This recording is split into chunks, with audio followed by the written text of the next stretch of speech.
அனைவருக்கும் வணக்கம்.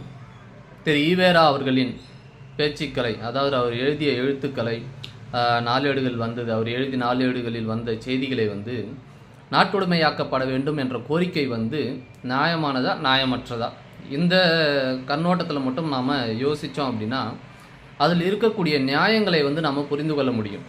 இப்போது நீங்கள் அந்த நூல்களை, அவர் எழுதிய அந்த எழுத்துக்களை அவர் பேசிய அந்த பேச்சுக்களை பார்த்தீங்க அப்படின்னா, நாட்டுடைமையாக்கப்படாமல் வீரமணி அன்கோ என்ன பண்ணுறீங்க அப்படின்னா, சென்சார் பண்ணி பெரியார் பேசியது எது போய் சேர வேண்டும், எது போய் சேரக்கூடாது அப்படின்றத நீங்கள் சென்சார் பண்ணி ஏன் வெளியிடுறீங்க? நீங்கள் ஏன் அந்த அதிகாரத்தை கையில் வச்சுட்டு இருக்கீங்க? புரியல. இப்போது நீங்கள் முழுமையாக அவர் சரியாக பேசியிருந்தாரோ தவறாக பேசியிருந்தாரோ அது எதுவாக வேண்டுமானாலும் இருக்கட்டும், ஆதரவாகவோ தமிழர்களுக்கு எதிராகவோ, அது எப்படின்னா இருந்துட்டு போகுது, அதெல்லாம் சிக்கல் அல்ல. அப்போது அவர் பேசிய அந்த பேச்சுக்களை, எழுதிய அந்த எழுத்துக்களை நீங்கள் நாட்டு உரிமை ஆக்கிட்டீங்க அப்படின்னா, எப்பேற்பட்ட அவதூறுகளாக இருந்தாலும், திரிபுகளாக இருந்தாலும், குற்றச்சாட்டுகளாக இருந்தாலும், விமர்சனங்களாக இருந்தாலும் நீங்கள் போராட வேண்டியது இல்லை, பதிலடி கொடுக்க வேண்டியது இல்லை. நாட்டு உடைமையாக்கப்பட்டு இருந்தால் மக்களே, படித்த அறிவார்ந்த மக்களே பார்த்தீங்க அப்படின்னா சரிபார்த்து கொள்வார்கள்.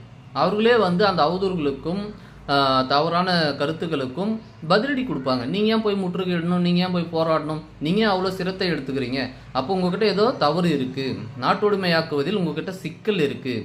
ஒருவேளை நாட்டுடைமையாக்கப்பட்டால் பெரியாரின் பல முகமூடிகள் ஒவ்வொன்றாக கழட்டப்படும் அப்படின்னு நீங்கள் அச்சப்படுறீங்களா என்ன அப்படின்னு தெரியல. விமர்சனங்களை எதிர்கொள்வதில் அப்படி என்ன உங்களுக்கு ஒரு தயக்கம் இருக்குது, அப்படி என்ன ஒரு அச்சம் இருக்குது பெரியாரிஸ்டுகளிடம் அப்படின்றதும் புரியல. அது பெரியார் தமிழின் தந்தையாக அடையாளப்படுத்துறீங்க, பெரியார் இல்லைன்னா தமிழர்களே இல்லைன்றீங்க, இது பெரியாருடைய மண்ணுன்றீங்க. அப்பேற்பட்ட ஒரு பெரியாருடைய அந்த எழுத்துக்களை, பேச்சுக்களை நாட்டுடைமையாக்குவதில் எப்பேற்பட்ட ஒரு சிக்கல் இருந்தாலும் போராட்டங்கள் உங்களுக்கு புதியதா, சவால்கள் உங்களுக்கு என்ன புதியதா? அது எப்பேற்பட்ட சவால் இருந்தாலும், கடினங்கள் இருந்தாலும் நீங்கள் எப்பேற்பாடுபட்டாவது நாட்டுடைமையாக்கி இருக்க வேண்டும் அல்லவா? சொல்லுங்கள். அப்பேற்பட்ட பெரியார்னு புகழறீங்கள, வானளவு புகழறீங்கல்ல.